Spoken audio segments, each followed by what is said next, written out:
It's the weekend and you have financial questions that need answering. That can only mean one thing. It's time for Jill on Money, the show that takes the mystery out of your finances. Here's your host, Jill Schlesinger.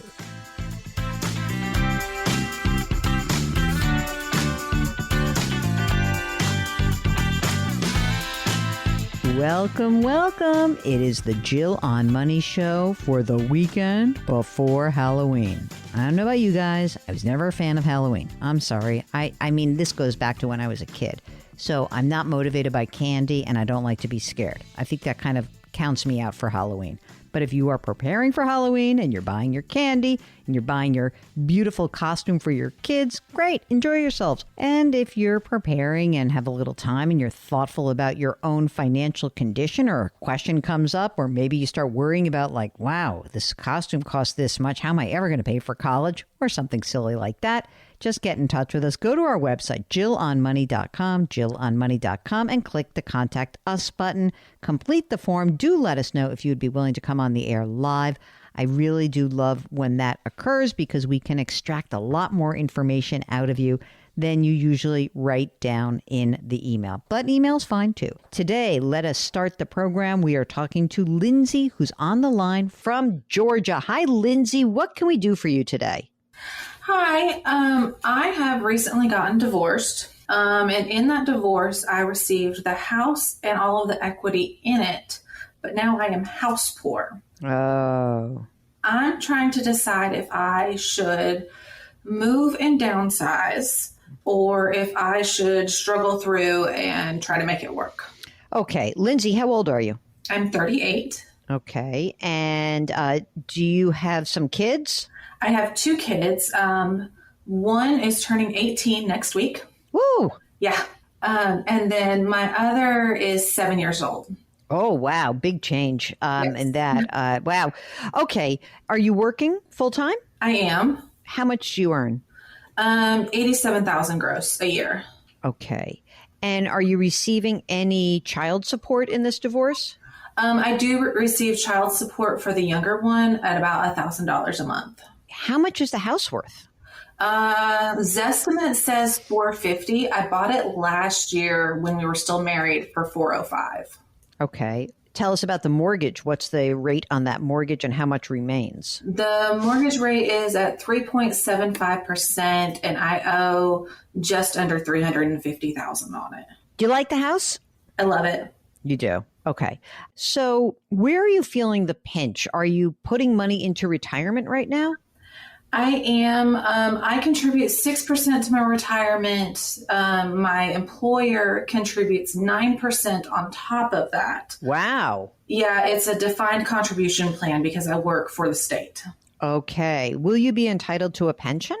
No, I chose not to do the pension because I did not know how long I would be in the system. I got you. Do you have to put 6% in to get the 9%, or is there some lower number you could put in that would also allow you to get the 9%? No, it's required, the 6%. Got it. Okay. And let's see, how much money's in there right now? Around 68,000. Okay. Do you have any other retirement assets? I do. I have a Roth IRA that's got close to 43,000 in it. And then I have a 457 that has 12,000 in it. And the 457 is not active anymore? I can add money to it, but I'm not at this moment. Okay, got it. And what about your cash on hand? What does that look like? Cash on hand is low. My ex-husband received all of the emergency fund whenever we separated our assets. But I do have a brokerage account that has around 20,000 in it, and I have I-bonds that have around 11,000. If I look at the cash flow right now, are you just making it? Like, do you have a sense of how much you actually need to feel a little more comfortable? I don't know how much I would need to feel more comfortable. How much do you think you spend right now? My monthly bills are at $4,500, but that doesn't include like groceries, gas. So it's really like $6,000 a month. Oh yeah. Any chance to like get some like part-time side hustle income for you? I haven't really put that up there because of how little time that I get to spend with my kids now as it is. Sure. I don't want to give up the time that I have with them. Okay. I understand that. And especially during time of transition, I get it. Do you have any money in the names of the kids for college at this point or not? I do. Both of my children have around $40,000 each that was gifted to us by my grandmother. Wow. And is it in a 529 plan or just in an account in their names? I just have an account in their names. I'm not sure if they'll be going to college. My older one is thinking about a community college, so I'm considering moving a little bit to a 529, but I haven't done that yet. Okay. Do you have any other debt besides the mortgage right now? I do. I have my vehicle that I owe about $20,000 left. Mm-hmm. And then I have some 0% interest debt from before the divorce that I ended up with. How much is that? I owe about $15,000 on that, I believe. And when is that 0% time horizon up? One of them is up in a little less than 2 years. The other one is a year and a quarter. Okay. What is the interest rate on the car loan? 2.9%. Okay. And how much longer do you have on that car loan? 4 years.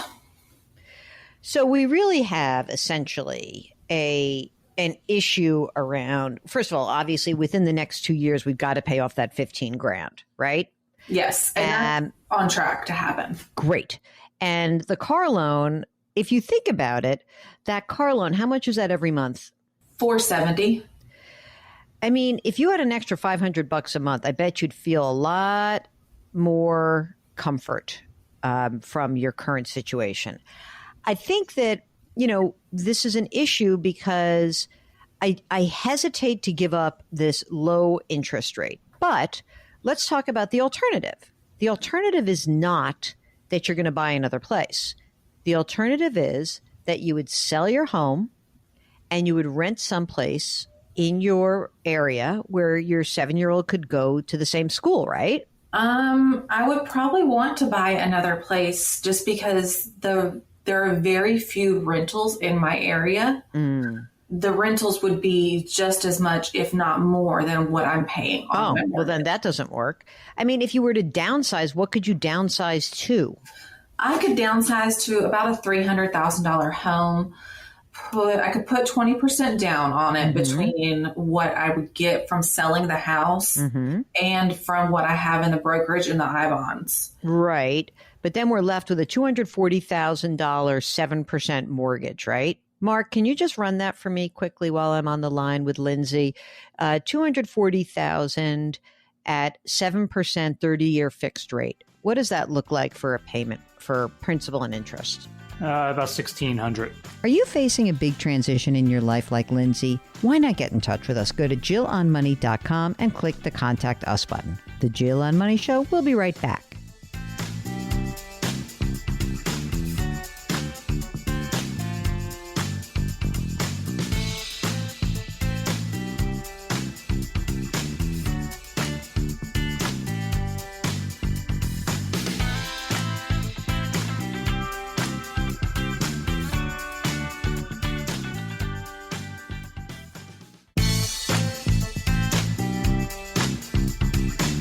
Back to Jill on Money, where Jill Schlesinger helps you take the mystery out of your finances.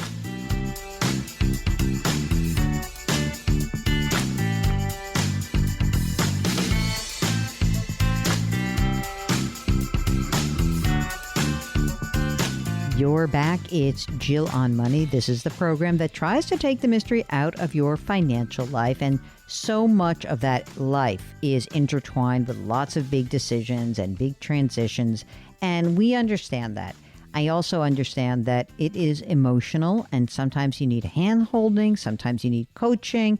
Maybe you need a little nudge to do one thing or another. We're here for you. Mark and I are both certified financial planners, which means we take a big holistic view of who you are and listen to what you say you want to do. Then we try to help you with the best path forward. And maybe there are a lot of different paths that you can take. We'll try to lay out what the options are. And I think we all feel better when we have those options. So if you think you could use a little help, just go to our website, JillOnMoney.com, click the Contact Us button, complete the form. Check the box if you would like to join us live. We'd love to get you on the air live. While you're on the website, don't forget to sign up for the free weekly newsletter and check out our subscription service, Jill on Money Live. We're getting ready for year-end planning, but you can only join this webinar live with Dan Forbes, a guy I trained firsthand who's now in the business himself. You can only join us if you shell out the $35 for Jill on Money Live, 12 months where you have access to quarterly live webinars and more special content. Right now, let's get back to Lindsay and see how we can help her out. I mean, you would obviously have lower monthly bills because you'd have a smaller home. So, your utilities would be less. But what do you think your monthly nut is with the house right now? Just mortgage plus property taxes plus, let's say, utilities. Mortgage and property taxes and all that is $2,200, $400 a month in utilities between the electricity, water, and internet.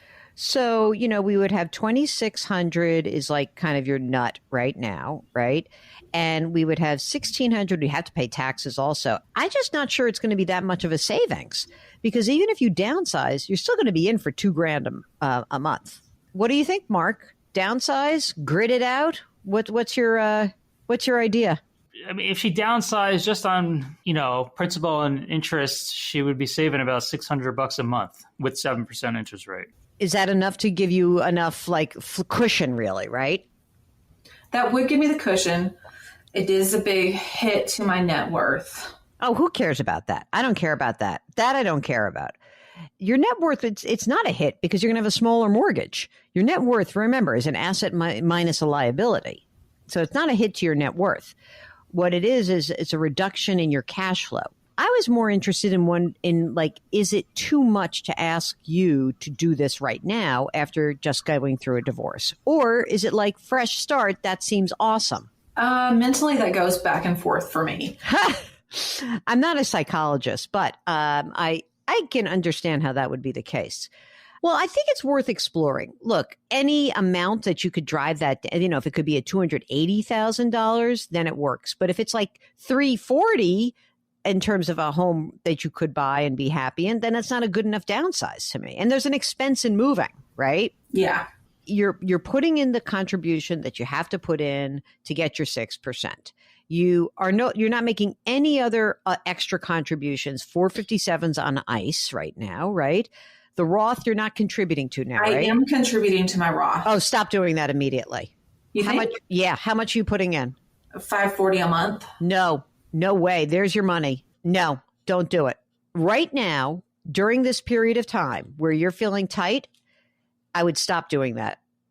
I would absolutely stop doing that. You got to give yourself a cushion. You got to get back up on your feet and see if you stop that, okay? Even just for a little bit of time, you're going to build up your cash. You're going to feel a little bit more flush and you don't have to move. You can resume it when the car payment goes away. Exactly. This is like a few years. You're so young. You're only 38. Here's what I'm thinking. Stay in the house. Definitely pay down the 0% interest, which you're doing. Like, how much are you contributing to paying that down right now? It's like $700 a month. I mean, come on. So, okay, $700 a month is gone in 2 years, right? So all I'm asking you to do is to pull back on your Roth for the next 2 years. When the 0% is done, you can resume your Roth contribution, okay? That's fine. Then when the car loan is done, you can probably even put more money into your cash account and maybe even your contribution to your defined contribution plan. And then you're fine. This is a short-term problem. I'm so sorry. I should have asked about that contribution. I assumed when you said you weren't putting money in the 457, I assumed no Roth. Yeah, you're making it hard on yourself, Lindsay. It's a couple of years. That's it. Okay. I guess it's just because it feels like it was such a big hit from the divorce Listen, divorce sucks. It sucks so much because it destroys your life, emotional life, your kids' lives, and it destroys finances for both people involved. That's why a lot of people stay married in really bad marriages, because it's really expensive and bad to get divorced. But I'm going to take your side of divorce. I feel like you're going to get back up on your feet. This is going to be okay. You're going to be okay. You got to just take the pressure off yourself. And that Roth contribution is creating an undue amount of pressure. Can you live with it? Don't forget, balance sheet, asset minus liability, and cash flow is key here. That's how you're going to give yourself some freedom. Trust me, I am a spreadsheet junkie. I am an accountant by trade. Oh. I look at numbers all day. All right, I good. get it. It's the mental. I couldn't decide if, I think it's a few $100s difference that it makes at the end of the month. Yep. If I downsize and if it was worth it. Nah. I have 2 more questions if you have time. Sure. So I am having a lot of issues getting hold of my mortgage company to verify that I can assume the mortgage. Any tips on getting customer service to talk to you? Hold on a second. Can you tell us what the mortgage company is? What company it, like the mortgage, who holds the mortgage? It is currently with PNC. I mean, usually they don't like to let spouse. First of all, he's on the mortgage right now. He is, and it was written in the divorce that I would get everything, and his name would come off the mortgage. The loan company before said that was fine, and we could do it, and I would send the paperwork on when the divorce was finalized and everything. Divorce was finalized in July. Mortgage was sold in August. Oh, God. Okay. And now I can't I've been trying for a month to get PNC to talk to me. And you've got nobody. Is there a PNC branch anywhere near you? There is not. Anyone out there who knows somebody at PNC, we got to help out. I had this with my friend whose wife died, and we were trying to make the survivor the successor, but because both names weren't on the mortgage. And it was interesting. It took a lot of calling. I will say that. Honestly, as long as you're still paying, they're not going to care. And don't stop paying. I'm just saying, but like maybe what you can do is ask your divorce attorney to also help out, because they can sometimes send a letter from the attorney. It seems to get, I don't know, more attention. And you have a customer service person's number that's just on the statement, right? I've used their website, but I've called several times and they give me a different answer every single time I call. God. I don't have a lot of ideas except to keep banging the phones and trying to go on the website or finding the closest PNC branch and just calling a branch and saying, like, I am having this horrible problem. Please help, please help, please help. I want to make good. I'm not welching on this. I am the, successor. I own the home. And they should not make you go through underwriting again. But they usually just don't care as long as you keep paying. But we really would like to have his name off. That's the best I can help you with. I'm so sorry. Okay. All right. Thank you. If you find yourself with a situation that feels beyond your control and you need a little bit of help, we'd love to be there for you. It's so easy. Just go to JillOnMoney.com, click the Contact Us button, and let us know if you'd like to join us on the air. We'll be right back.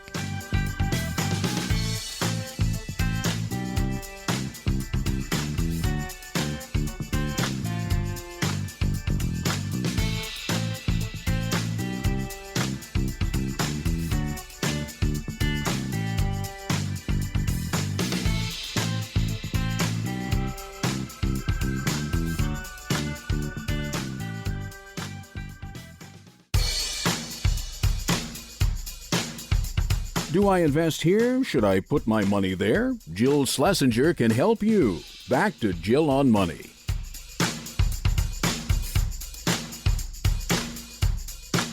You're back. It's Jill on Money, the program that takes the mystery out of your financial life. Right now, let's talk to Milena from Ohio. Hello, Milena. How are you? What can we do for you? Hi, Jill and Mark.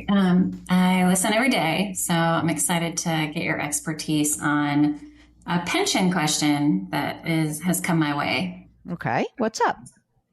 So I have a previous employer, who has offered me the opportunity of doing a lump sum pension payout versus just kind of keeping things as is. And so I guess I have questions around lump sum versus, just keeping it as a pension annuity, essentially when I hit full retirement age.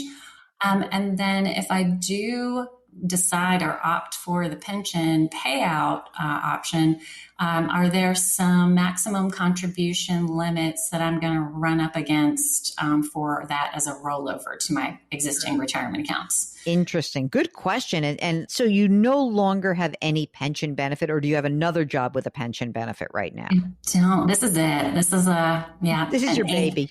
It's this like long ago little orphaned pension that hasn't been funded in a gazillion years, but it's out there. Okay. How old are you? I am 54. And are you single, partnered, married? Single. Okay.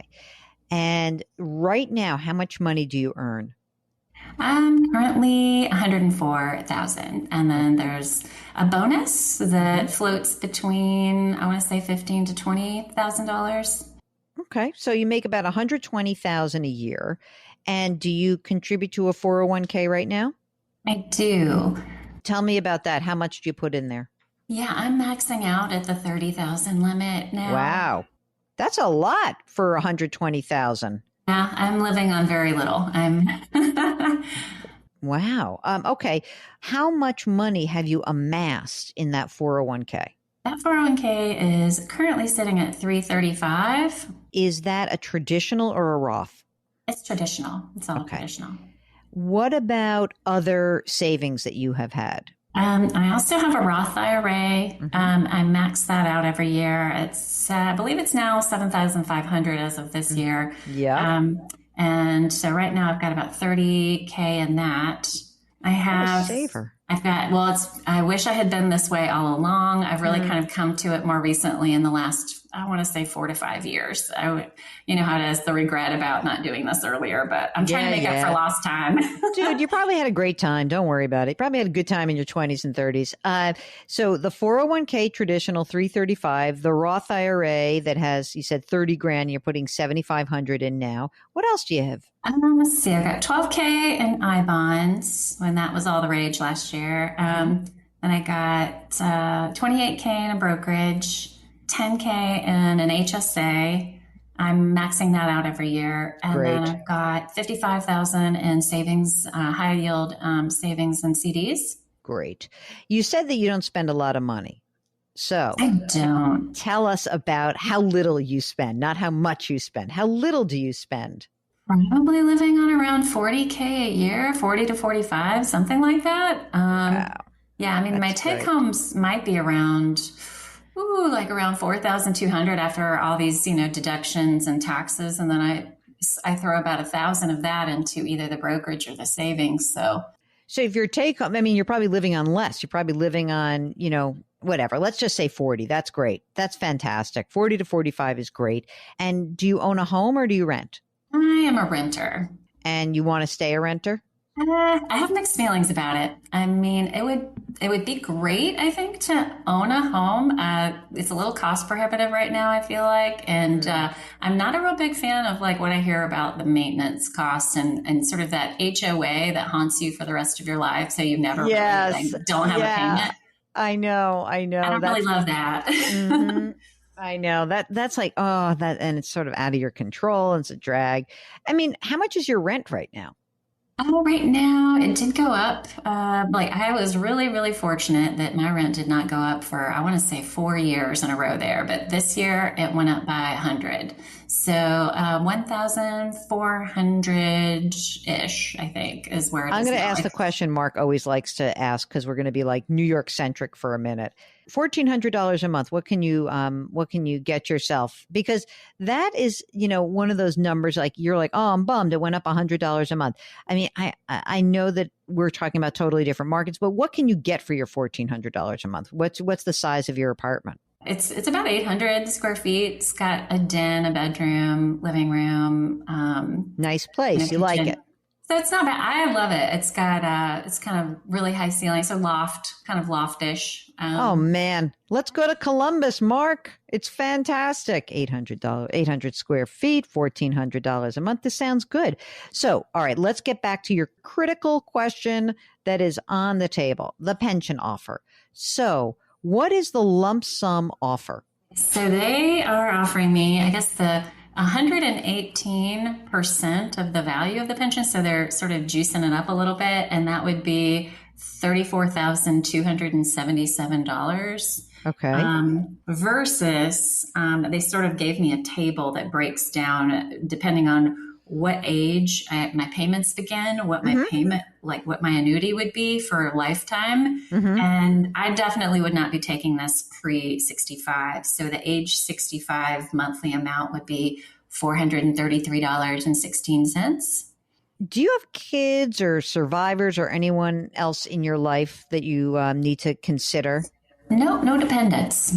It's funny, like I get that they're juicing up the amount, and it's not like the hugest amount of money. You know what I mean? Like to most people, they're like, just take the $34,000. What's the big deal?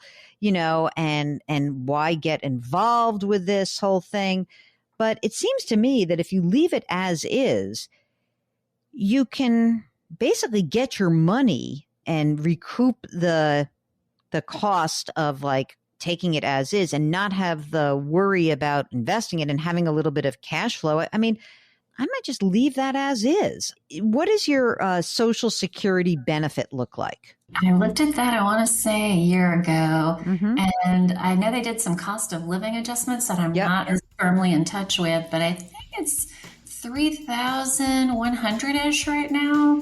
If I take it as my FRT. It's the Jill on Money Show, and if you'd like to join us, just go to jillonmoney.com and click the Contact Us button. We'll be right back.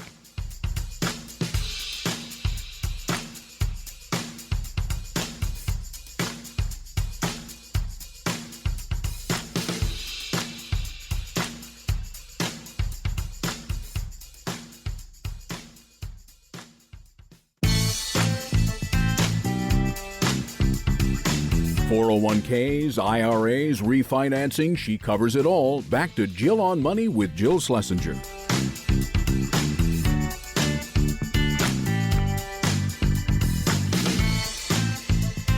You're back. It's Jill on Money. Let's get back to Milena, who's on the line from Ohio. Does it bother you that you would have this other thing that's coming in versus like having the money in an IRA and being able to manage it yourself? Like, I'm inclined to leave it as is. What was your inclination? Yeah, no, not at all. It doesn't bother me that it's kind of out there, separate. I think I was just trying to think of if there was an optimization strategy here, because I was thinking, well, it's not growing in value. That payment will always be that same payment. And was there an opportunity to take it, invest it, and get more bang for my buck? Basically, it was kind of where my head was at. Got it. And Mark, how are you? You want to weigh in on this? I am 100% taking it as a lump sum and investing it. I was just playing with the numbers, and I'm just assuming, woman, long life expectancy. I'm just putting in 95 years. If she takes it at 65, the overall payout is going to be worth roughly around 150, 160 grand. If she takes $34,000 now and invests it for 40 years, like I said, 95, that's about 350. All right. Mark just disproved me. I was sort of like, it's nice to have consistent income, but you know what? That's a better number. I like that. Now I'm going to change my mind because I have new facts. I think as long as you don't mind investing it on your own and you get it invested. I mean, if it sits there in cash, that's not great. Okay. So that means you have to really do something with it. And if that's the case, then you never have to worry about is this pension funded? What's happening? See, I made a mistake. I was too quick to want to give you consistent income. But I think Mark's right. How much longer do you think you're going to be working? I think 67, that's about 13 years. So I don't have plans to retire any earlier than that. I think it's good. I think Mark's right. I think Mark is right. At this point, if you do that and you keep plugging money away into your retirement account and your Roth IRA, I mean, things are good. Now, Mark, are you going to ask about her 401k? Roth? Is there a Roth option? There is a Roth option. Yeah, I think I would switch to a Roth right now because you're in a really nice place in terms of, your income and you're comfortable. And I know you don't have a lot of deductions, but you're in a tax bracket that, your highest bracket is 24. I think that probably if we give you with a 120, the standard deduction is 13. You're mostly paying your tax in the 24% bracket. So I think it might be worth it to switch over to a Roth. You'll be happy that you paid that tax off. You will limit your required minimum distributions in the future. I think you'll be okay. As far as your other question, if you take the lump sum, you'll roll that into a rollover IRA. That will have no impact on your contribution limits in terms of your other retirement accounts.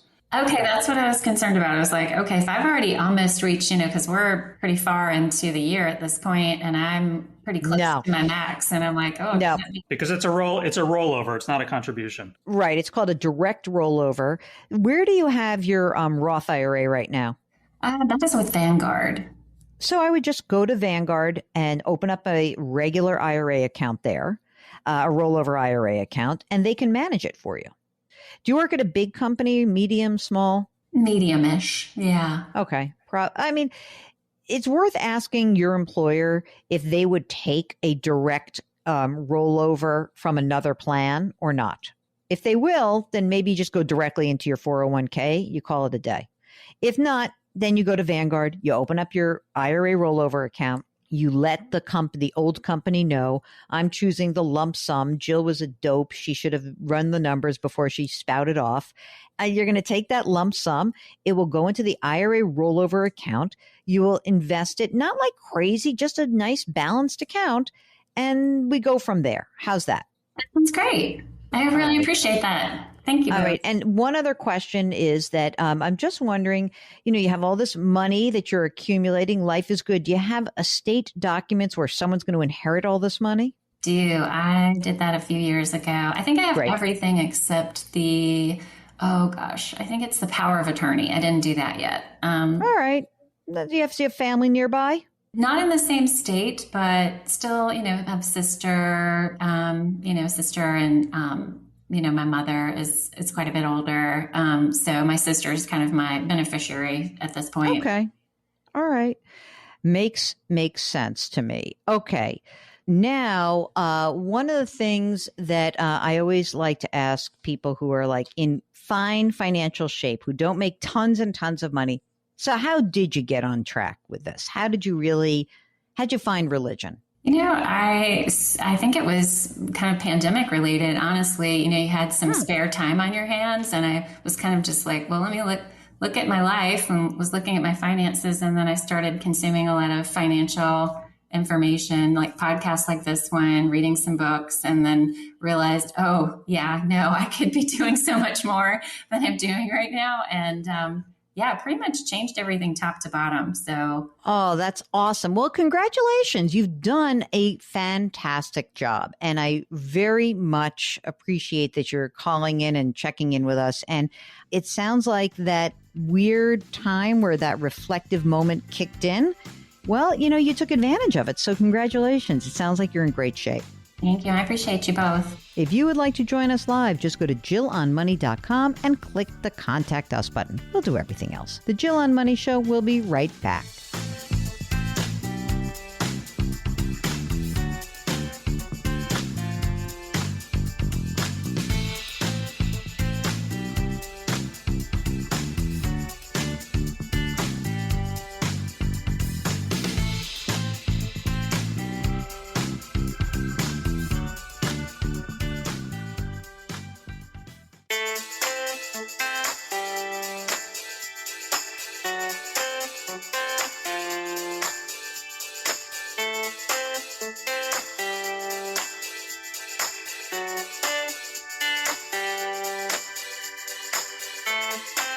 You're back. It's Jill on Money, and we are here answering your financial questions. Coming up to the end of the hour, so let's do an email. This is from Sergio, who attempted to get life insurance online, and he was denied due to a heart attack that he had suffered back in 2017. What can I get in lieu of term life insurance? Well, Sergio, this is a bummer, and I'm sorry about that. Essentially, when you have a health condition that precludes you from getting coverage, you can try another carrier, but often it's just really hard because the carriers are saying to themselves, this guy's too high a risk. But you could potentially go elsewhere. When people can't qualify for life insurance because of a pre-existing health condition, the best advice is really to look at your saving and investing and use that as a way to self-insure. Now, perhaps it's going to be tough for you. I don't know where you are in your life. I don't know if you're young, you're old, if you're married or not. I guess the other part of this would be to go back and say, wait, do I actually need this life insurance? That's something to also consider. And maybe if you could get some coverage through work or add on through work or through a spouse's work, that's another way to potentially give yourself some coverage. But I'd love to know more about you, and I invite you to come on the air with us because maybe we can come up with more creative solutions.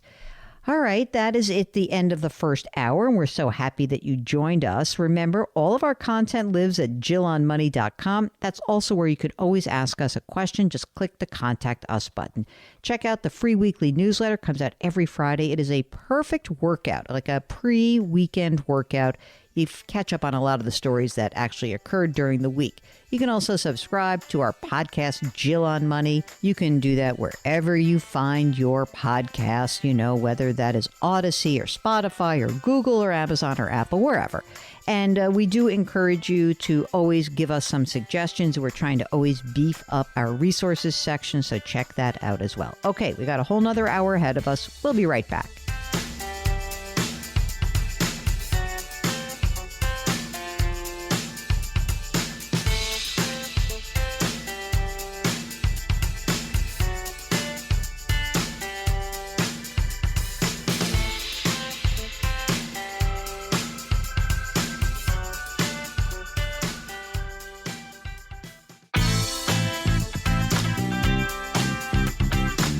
It's the weekend, and that can only mean one thing. You're listening to Jill on Money, the show that takes the mystery out of your finances. Here's your host, Jill Schlesinger.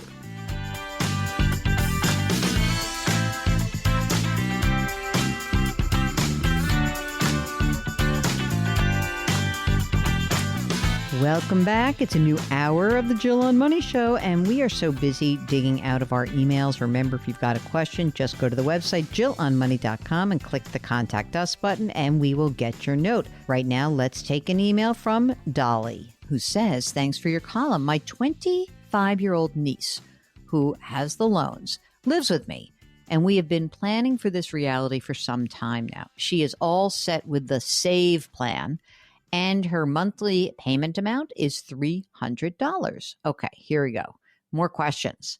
She has borrowed from both institutions and through Pell Grants, and I'm not sure of the breakdown. The total is no more than $25,000. I don't know the details of her plans. Maybe she should be the one writing to you, ... But she's making decent money right now, very few expenses. I always thought it was better to pay more on loans than need be to knock down the principal. Should she do the same for these student loans for as long as she can afford to? Yes seems the obvious answer, but with her low interest rate, maybe she should just pay the minimum. All right, let me answer that question. I think that it really does depend on the interest rate. Most of the loans, if they're in the last few years, are 5 or 6%. That's a high enough rate that would mean that you should really try to, or she should really try to accelerate those debt payments. Okay. And then Dolly continues, she goes, on a different note, we enjoy reading and discussing your column. Now, the niece has a 401k employer match going. She started a Schwab retirement account. I feel confident she's on the right track and don't want to hinder her financial progress. She may eventually get her master's degree. She has no plans as of right now. All right. So I think we got Dolly's question answered. again, just make sure you understand what the interest rate is on every loan. And if it's well above what you kind of would look at as your after-tax income from high interest savings accounts, I would just go ahead and do it. I'm not interested in paying down, say, a 2% loan right now. But if, again, 4, 5, 6, I would go ahead and pay that down for sure. Okay, next. This is from Kevin. Oh boy, subject Mark. Mark's favorite thing, paying down your daughter's student loan. Okay. Now I see what you mean, Mark. Kevin writes, how do you suggest that we help our daughter pay on her $115,000 graduate plus loan that is restarting? I guess I would say go into the time machine and never let her do that. But okay. Oh, Mark, this next statement hurts me. As a film studies student who is struggling to find employment in the industry, we already paid for her undergraduate education while she was in school. We now feel compelled as retirees to pay her graduate loan either monthly or using our investment savings. Oh, my God.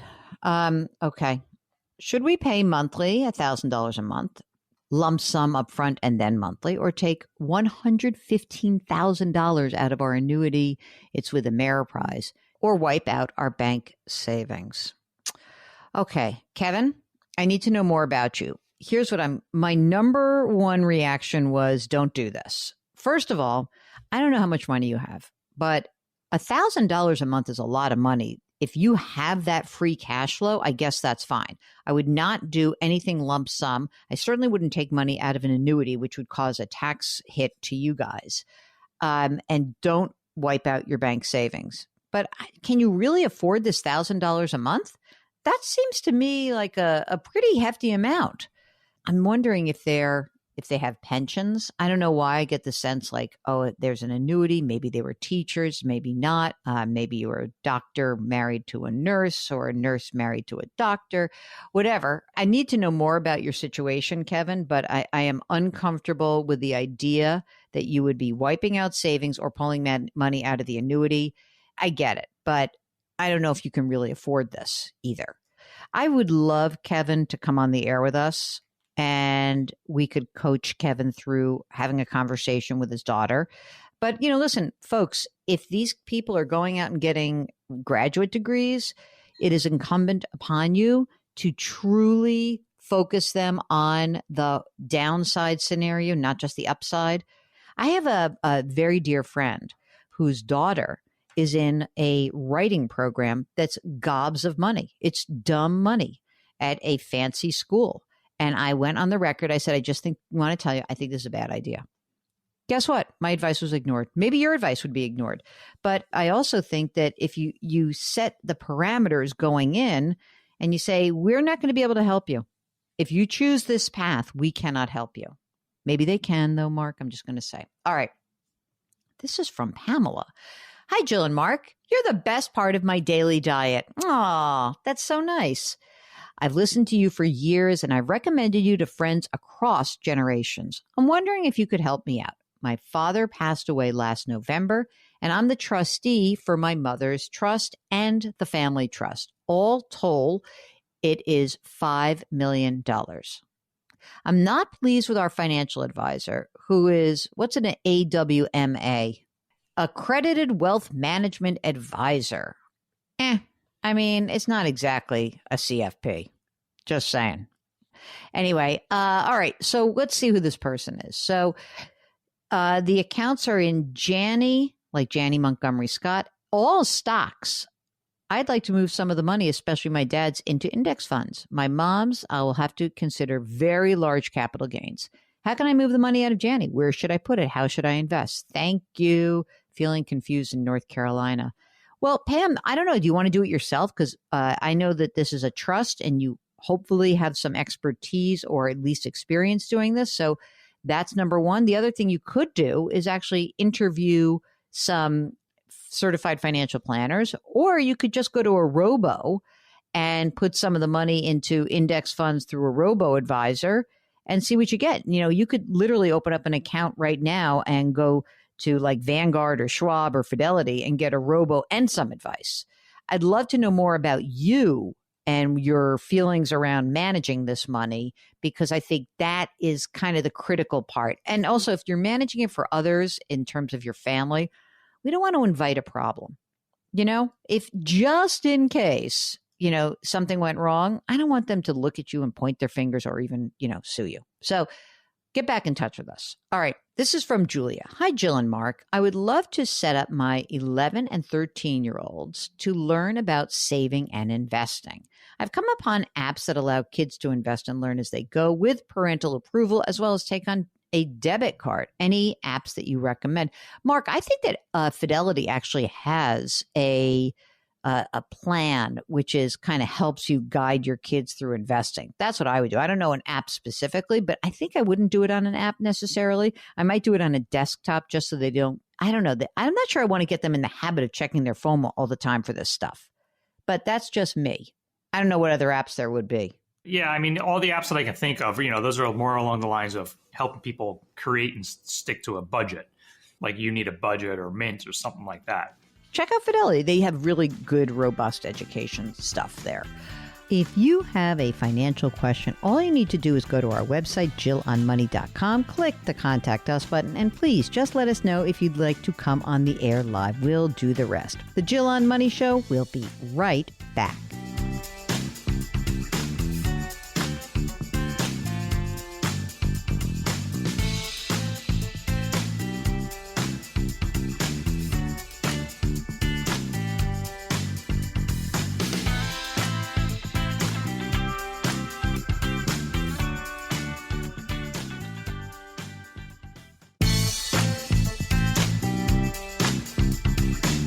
Back to Jill on Money, where Jill Schlesinger helps you take the mystery out of your finances. You're back. It's Jill on Money. Let's get to another email. This one is from Daniel, who writes the following. Hi, Jill and Mark. I love your show. Thanks for the good advice. I have a question about 529 accounts, and I haven't heard it asked yet. Here it is. Is it bad to have more money than needed in a 529 account?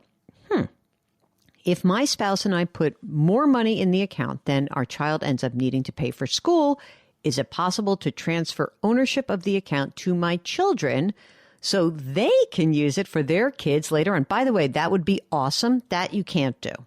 And he makes the case it would be so cool because whatever money's left over after college expenses could grow for 20 plus years until their kids, if they have them, go to college and so on down the line. Does it work like that? Can 529 money grow and transfer indefinitely without taxation as long as it's used for college when it's withdrawn? You could imagine, Daniel, why the IRS would not want that to happen for exactly what you said. It escapes taxation. But here's what you can do that's totally cool. If you fund a 529 account more than your kids need, you can put up to $35,000 into the beneficiary's name via a Roth IRA.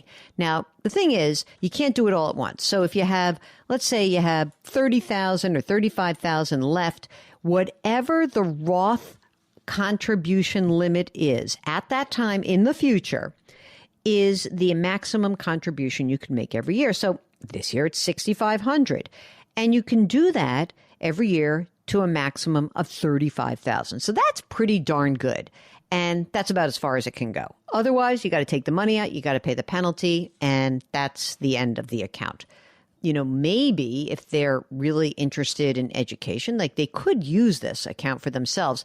Mark, I'm wondering, even when we talk to people about when they go back to school, we just had a conversation with somebody about that. I guess you could use old 529 plan money that was in your name and you were the beneficiary. You could use it for yourself in the future if you go back and do another program. So there's no move that would force you to pull the money out of the 529 account based on time that the account has been open. Maybe you don't think you're going to go back to school, but a lot of people do go back to school. So check it out. Okay. By the way, love this. This is from Chad. You ready for the message, Mark? Hello, Dream Team. I love that. I've been an avid listener since before the pandemic. Following up on Jill's advice on portability of employer-provided life insurance, I have the following question for you. My wife level upped and got a better job. Awesome. being that I have a chronic condition, the premiums for term life are high. The life insurance company, MetLife, offered the portability option. I was surprised when we got the first statement that the policy is labeled Group Universal Life. The premiums are low like term insurance. Can you share with me and the audience if this is a good long-term option for life insurance coverage? If not, what option do I have? Thank you both for all of the amazing content. Okay, so if this is Group Universal Life, then the good news is that, and you don't need, by the way, and this is something that you can have as insurance for you as with this chronic condition. I think that this would be a great insurance policy for you to keep as long as you need life insurance. And so if the premiums are low, then I think this would be really great. I will be a little bit of a stickler just to find out, make sure that you understand the cost of the policy and maybe even talk to somebody there and say, how long does it stay in force based at this level? But if it's cheap and you can get coverage, all the better. I think it's great. Normally, universal life is expensive, but as part of a group policy, this is one of the greatest things you can do. All right. Oh, listen to this. Holly, you're making me crazy. Subject is really great. Great money reset. Thank you. A few days ago, Holly writes, I impulse borrowed the Great Money Reset from my local library. Dude, you're supposed to buy it. All right, I'm only kidding. I just wanted to say thank you. This book had immediate impact. The day after I read the IRS is Your Friend chapter, I reset my 401k contribution so that 100% goes to Roth. Until now, only a tiny portion of my contributions were after tax, and I have been maxing out my contributions for roughly 20 years. I had not understood the future tax impact of required minimum withdrawals, erroneously thinking I would be in a lower tax bracket in retirement, and now I get it. Let's make Holly a listener now that she's borrowed the book, How about that? Hey, go to the library, you get a book, you get an idea, and we save a few shekels. Okay. This is from Tico, who says, I have a 401k plan with my employer with 8%. I think probably meaning that they are putting in 8%. I'm leaving. I'm going to another employer with 4%. Should I close the old account and put in the new, leave it sitting? What's the best solution? You know what? I always like consolidation. So if the new 401k plan is a good plan, then what I would do is move it in there. And if you're talking about percentages, what you're putting in or what they're matching, they're not going to match if you're leaving anyway. So I would consolidate it if possible. Last but not least, this is Joy, who says, I love your show, and I hope you can help me out with a big life change. Oh, I'm excited already. After receiving a job opportunity for $265,000 a year, my family and I'm 41, my husband's 45, we have a 5-year-old daughter, we are relocating from Chicago to Nashville. That's a big change. That's a huge change. An equivalent home in a good school district in Nashville is $1.2 million. They paid over $500,000 for their house in Chicago 4 years ago. It's now worth about $800,000. Oh my God, they have no mortgage. All right, here we go. To make up the $400,000 difference after selling it, we need to take out a mortgage. Not fun at these horrible interest rates. However, we've got about $210,000 in a non-retirement brokerage account. We're thinking of selling the stocks, majority in a total stock market index fund, paying the capital gains and putting it towards the house. So the mortgage would be $200,000. We've got $340,000 in retirement accounts, $75,000 in an emergency reserve, and no other assets besides the house. Do you think it is a good idea to reduce our debt because interest rates are so high? And is there a tax advantage to splitting the sale of the stock between 23 and 24? Okay, let me deal with the last part. There is an advantage because you could delay paying your capital gains. And it also may be that if you got a big, huge increase and your taxable income is lower this year, that you would want to put some of the money in at the 15% rate, and then maybe it would be 18.8% if it's next year. However, I'm going to ask Mark about this because he has opinions. Mark, they're young. They're in their 40s. Maybe it sounds like somebody you know. what is your feeling about having a smaller mortgage, considering that mortgage rates remain above 7% right now? I get it. I mean, I get what she's saying, what they're thinking. I may find myself in a similar situation soon. It stinks to take out a mortgage given the current interest rate environment, but it's not going to be there for 30 years. So there's going to be a chance to refinance. So it's like, how much comfort does having that money in that brokerage account give them versus, depleting it for some immediate relief? Right. I mean, I was wondering if maybe that, maybe you just have like a $300,000 mortgage. Maybe that'll just take a little bite out of this because they're not used to paying mortgage, right? They have all this equity. You can tell they don't like having a mortgage. They don't like debt. So, it's really a question of like your comfort level. I think also, by the way, because you're getting a big job opportunity in a new place, I'm hopeful that your cash flow is improving as well. So, I would love to know a little bit more. If you're just so freaked out about having a mortgage, fine. But remember, having liquidity, that non-retirement brokerage account, that can give you a lot of comfort as well. I don't think I would deplete it. I wouldn't deplete it either. That's why I'm saying, if instead of $400,000, like, how about making it $300,000? Take half of it. If you're in a lower tax bracket in 2023 and selling $100,000 in gains allows you to claim it as a 15% long-term capital gains rate, then I would do it this year and get it done, because who knows next year how much money you're going to make and what's going to happen. So that would be my 2 cents. Got a financial question? Just go to JillOnMoney.com. We'll be right back.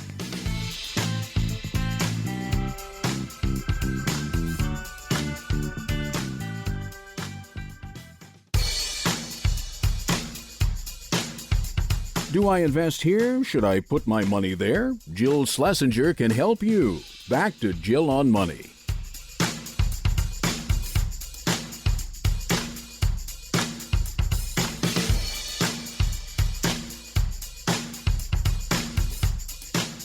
You're back. It's Jill on Money. If you've got a financial question, just go to JillOnMoney.com and click the Contact Us button. That's where all of our content lives, so check it out. We've got the free weekly newsletter and our new subscription service, Jill on Money Live. Let's talk to Dawn, who's on the line from the Pacific Northwest. Welcome, Dawn. How are you? I'm doing great. Thanks for answering my email. What's going on? What can we do for you? Well, I am on the verge of retiring. I'm 62. And, I've spent my whole life just putting money in my 401k, saving money. And now I look at my funds and they're kind of a mess. So I guess my question is, what do I do? What's the next phase? Do I find a financial advisor? Do I use a RoboCop? I like that. A RoboCop investor. Exactly. Those are all good questions. So let's talk a little bit about what you have, what you've accumulated. You said you're 62. When do you think you will retire? I'm thinking sometime between January and June of next year. So we'll just say sometime next year. How's that? How much do you earn currently, Dawn? Okay, so during COVID, I was actually doing pretty well. Things have settled down. I'm making maybe $150 a year. Are you single, partnered, spouse, anyone out there? Nope, single, no children. Are you working in a profession that provides a pension for you? I am, yes. I will receive the maximum pension. It's based on the contracts. Mm-hmm. And when I retire next year, it's just like $7,900 a month. And then it bumps up over the next 4 years, topping off at $113 a year. At like your age 65, 6, is that right? I think it'll be, in about 4 years. So whatever that is. Okay. At age 66, it turns, and I'm sorry, how much would the top off at? $113 a year. Okay. $113,000 a year. Can you live on that? Well, well, yeah, I have a rental. And so I bring in around $32,000 a year. That rental, that's when you say you bring in, that's net to you? I just put everything in one bucket. So net to me would be, let's see, $13,000 a year. Okay. So we have $13,000 a year from the rental. And then we have 113,000 from the pension.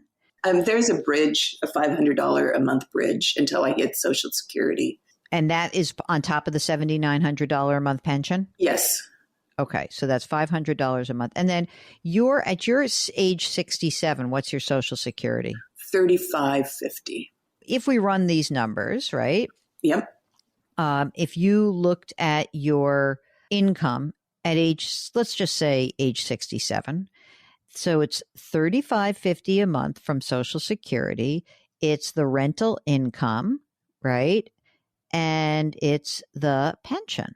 And I think you can live on that. Don't you think? I think I can live on that. I think the first 4 years are going to be without the Social Security. If I travel or if I need a little extra, my plan is to take out no more than 1% from my account. All right, calm down, Dawn. I already see that you're a hyper saver. So let's get these let's get some numbers. How much money do you have socked away? Okay, 401k I have 1.1. Goodbye. We're done. We're done talking. I'm totally kidding. Okay. You're in great shape. I can tell already. I just knew this. Okay, 1.1 in the 401k pre-tax? Pre-tax, yes. Okay. What else? Roth 136. Mm-hmm. Traditional 4. Brokerage. Wait, traditional what? A traditional IRA? How much? Traditional IRA. I just have 4,000. Oh, okay. I thought you meant 400,000. And I was going to be like, slow down. Oh, girlie. I wish. Okay. You don't need it. All right, let's keep going. Brokerage 30. Mm-hmm. And I have an emergency fund of 80,000. And where do you live? In a house, in a condo? Do you own it? I'm in a condo and I have a duplex rental. Is that the rental income we just talked about? Yeah. Okay. How much is the condo worth? Condo's probably 500. And there's a mortgage that's outstanding on it, right? Yes. How much? 275. Now, when I asked you the rental income, $32,000 a year, and then I said, what's the net? Does that include paying the mortgage out of that net? No. In other words, when you said, I get rental income of $31,000 to $32,000 a year, then I followed up. I said, what's the net to you? And you said $13,000 a year. Is that because the rental income pays for the mortgage? Correct. Got it. What's the interest rate on the mortgage? On the duplex, it's 3.6. On the condo, it's 2.8. So how much is the rental property worth?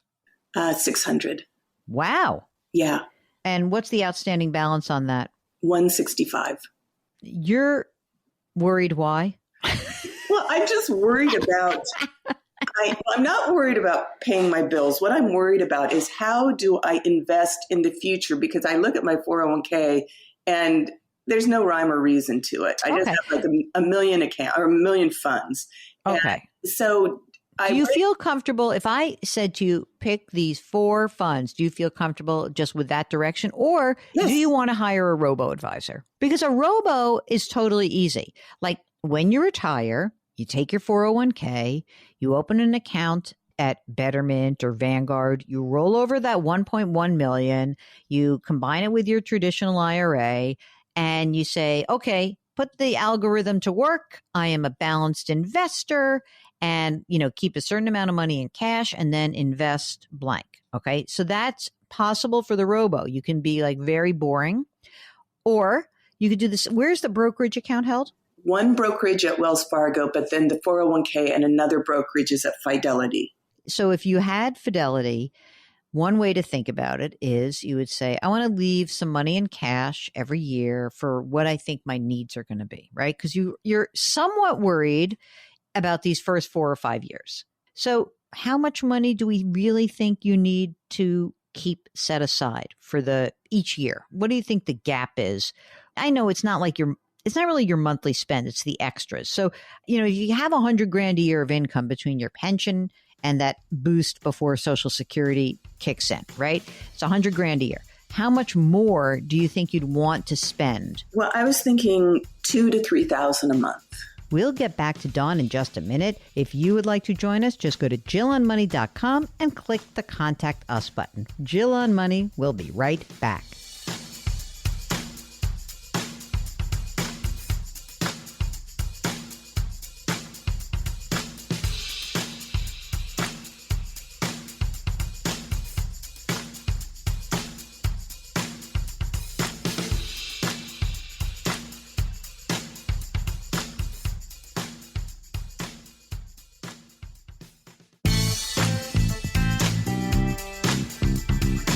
401ks, IRAs, refinancing, she covers it all. Back to Jill on Money with Jill Schlesinger.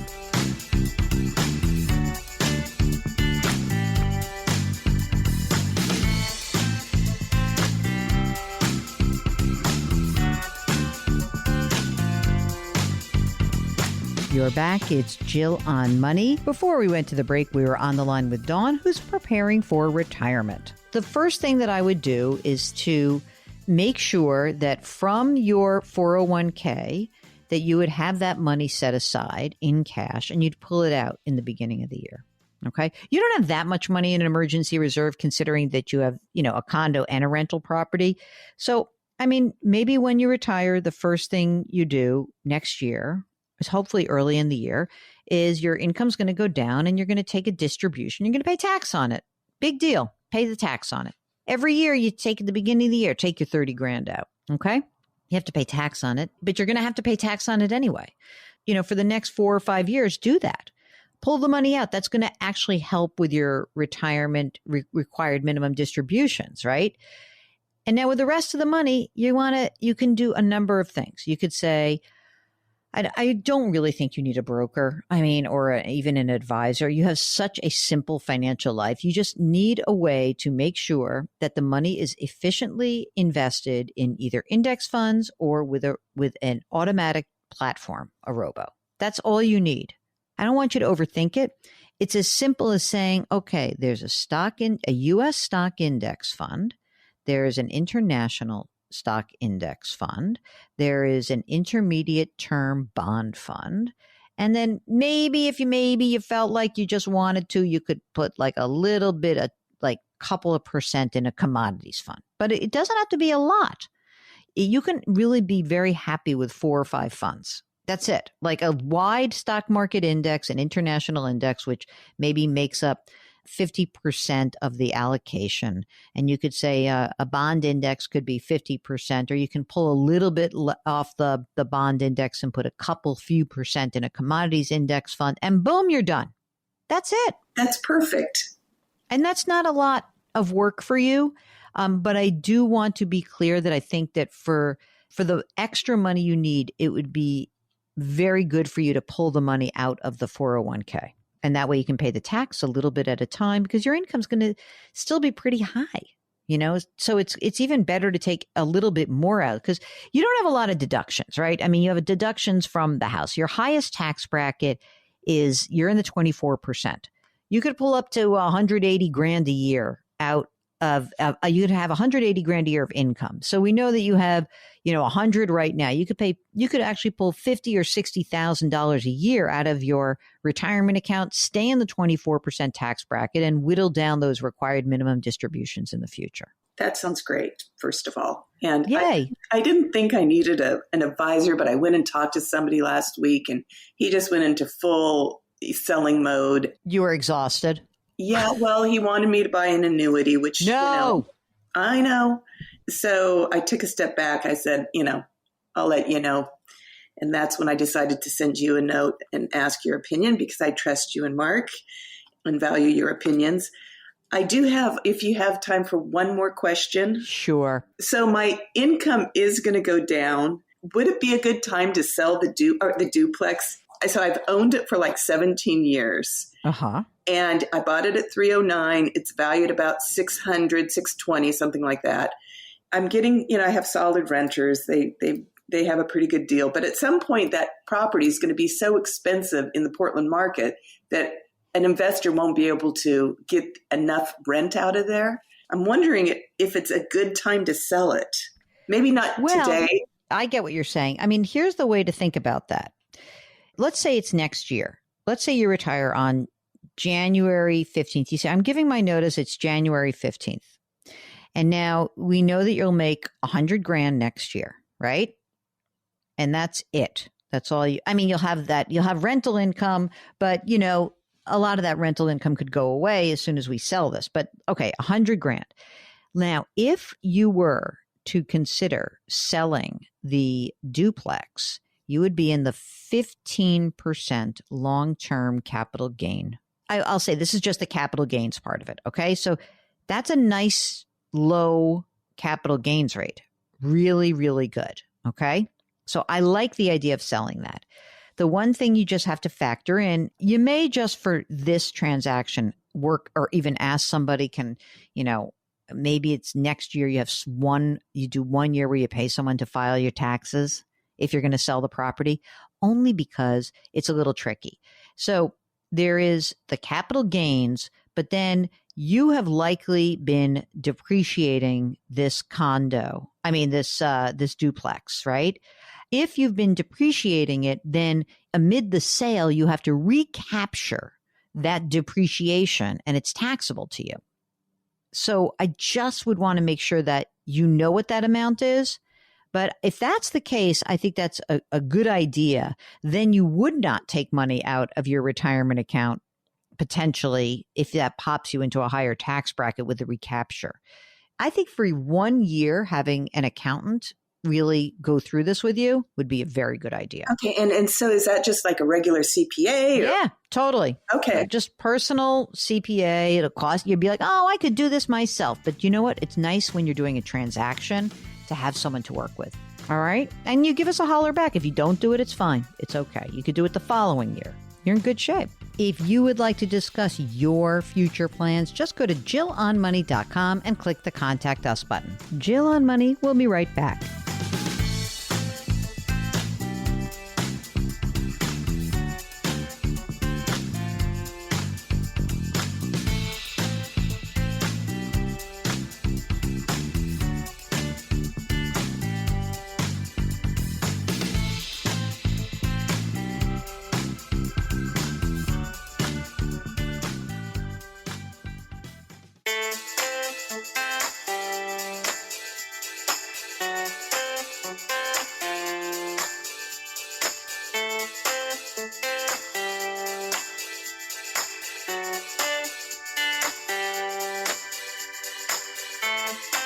You're back. It's Jill on Money. And before we finish up the program, let's do an email from Jerry, who asks, what are the formal requirements to create or amend a trust?